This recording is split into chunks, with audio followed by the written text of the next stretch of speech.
Hello दोस्तों, आज मैं आपको जो जानकारी दे रहा हूँ, ये जो बूट है और ये सुई, तो इसमें क्या है कि ये हमारी सुई बूट में टकराती है, तो इसको हम सही कैसे करें। तो आपको वीडियो में सबसे पहले तो क्या आखिर तक देखनी है, और चैनल पे नए हो तो चैनल को सब्सक्राइब जरूर करना। तो आप देख सकते हो सुई बूट में लग रही है, आप अच्छे से देखो किस तरीके से सुई भी टेढ़ी पलटी लग रही। इसको कैसे सही करना है, और आपको बूट भी निकाल के दिखाऊंगा कि मैं इसको कैसे सेटिंग में लाना है, तो आप देखना आगे को। तो दोस्तों, ये जो बूट है ना हमारा, इसमें सबसे पहले क्या है कि हमें इसकी जो सेटिंग है सबसे अलग करनी होती है। इसमें यहाँ पे ये गोल होता है, तो ये गोल की वजह से हमें इसकी सुई देखनी है। पर हमें ये भी ध्यान रखना है कि हमें ये बूट चलाना किस पे। ये जो हमारा बूट है सिर्फ 14 नंबर सुई तक चल सकता है, उससे मोटी सुई पे नहीं चलेगा, सिर्फ हौजरी कपड़े पे। एक बूट हमारा ये होता है, इसमें क्या है कि हमारी 16 नंबर की भी सुई चल जाएगी, 18 की, क्योंकि इसकी जो है जो बीच वाली ये नाली, ये चौड़ी ज़्यादा होती है, इसकी पतली होती है, तो इसमें 14 की चल सकती है लास्ट, उससे मोटी नहीं। इसमें 16 भी चल जाएगी, 18 भी चल जाएगी। तो आपको ये अगर ये बूट लगाना है तो पहले मैं इसकी सेटिंग बताता हूँ, फिर इसकी बताऊँगा बाद में, तो आप देखना वीडियो में। तो दोस्तों देखो, अब आपको क्या देखना है कि मुझे सही कैसे करना है। सबसे पहले क्या है कि ये हमें यहाँ से ऐसे घुमाना है, सुई को बीचा बीच में लेना है। पर इसमें सबसे बड़ी प्रॉब्लम क्या होती है, आपको मैं दिखाता हूँ बारीकी से। देखो यहाँ पर इसका जो गोल वाला हिस्सा है, ये जो गोल हिस्सा आपको दिख रहा होगा, हमें सुई इसके गोल हिस्से में चलानी है। तो इसको अब हम बूट को आगे कैसे लेके आएँ, तो यहाँ पे आप देख सकते हो, हमें यहाँ पे हथौड़ी से चोट लगानी होगी, जिससे हमारा बूट ऐसे सरक के आए। और जब ऐसे सरक जाएगा तो उससे क्या है कि हमारी सुई अच्छे से चलेगी। मैं आपको दिखाता हूँ, इसमें हल्की सी चोट लगा के इसका बूट कैसे चलेगा। चोट लगानी कहाँ है, तो मशीन को हम पहले ऐसे करेंगे, और ये जो हिस्सा है हमें यहाँ चोट मारनी है अच्छे से, जिससे कि हमारा सरक जाए, बीच में आ जाए सुई।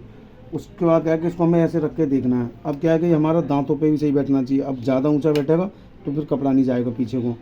तो अब क्या है कि इसकी सुई की सेटिंग सही है, इसमें सही से अच्छे से आ रहा है। अगर हमारे ये वाला टकरा रहा है, आपने देख लिया मैंने कैसे करा, ये जो अगर ये टकरा है तो उसको पहले ऐसे करो, सुई को बीचा बीच में। फिर उसके बाद क्या है, अगर ये जो सुराख है इसका गोल, अगर इसका जो गोल सुराख में सुई यहाँ आगे आ रही है, तो इसको यहाँ से चोट मारनी है पीछे से।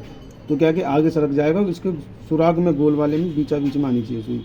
अगर ये सुराग इधर पीछे को ज़्यादा, अगर ऐसे सुई ज़्यादा आ रही है तो ये हमें इधर से चोट मार के पीछे करना है, ठीक है। तो अब आपको मैं दूसरे बूट की जानकारी बताता हूँ, ये तो आपके अच्छे समझ में आ जाएगी। अब क्या था कि दोस्तों, मैंने ये वाला जो बूट था इसकी जो सेटिंग बताई थी आपको समझ में आ गई। अब मैं इस वाले की बता रहा हूँ। तो देखो, इसमें ये जो बूट की जो दूसरी वाली टांग है, इस पर सुई टकरा रही है। तो पहले क्या करना होगा, हमें इसको इस तरीके से घुमा के एक इंच से इसको हमें बीचा बीच में लेना है। अब हमें क्या है कि देखो, सबसे पहले जो हमें सुई का जो गैप देखना है, ये हमारा बूट हमने नीचे रख दिया। जो हमारा ये सुई के पीछे वाला जो गैप होता है, उसमें कम से कम मान लो हमें इतना गैप रखना होगा। अगर इतना गैप होगा तो हमारी सिलाई अच्छी आएगी, कपड़े की फेंक भी अच्छे से होगी। अगर बूट की, अब क्या है कि ये हमारी सुई है, मैं आप देखना, अगर ये यहाँ आ रही है तो हमारी सिलाई अच्छे से नहीं आएगी। हमारा जहाँ ये है अब इतना गैप है, तो ये गैप होना चाहिए इसमें। अगर ये गैप नहीं होगा तो सिलाई अच्छे से नहीं आएगी। आप देख सकते हो, मैंने आपको दोनों जो बूट थे, ये वाला भी और ये वाला भी, दोनों की सेटिंग बताई है, और इसी तरीके से होगी इसकी सेटिंग। अगर हमें ये बूट इधर को सरकाना है तो हमें चोट यहाँ लगानी है। अगर हमें पीछे करना है बूट तो हमें अंदर की तरफ से चोट लगानी है। और अगर हमारी, जैसे मैंने ये घुमा के जो किया था, अगर ऐसे भी हमारा सुई सेंटर में नहीं आ रहा है तो फिर हमें क्या करना होगा। अगर हमारी ये बूट इधर को ज़्यादा है तो हमें अंदर से इस तरीके से चोट लगानी है थोड़ी में, ठीक है। और अगर हमें ये बाहर ज़्यादा है तो हमें अंदर करना है, तो यहाँ से चोट लगानी है।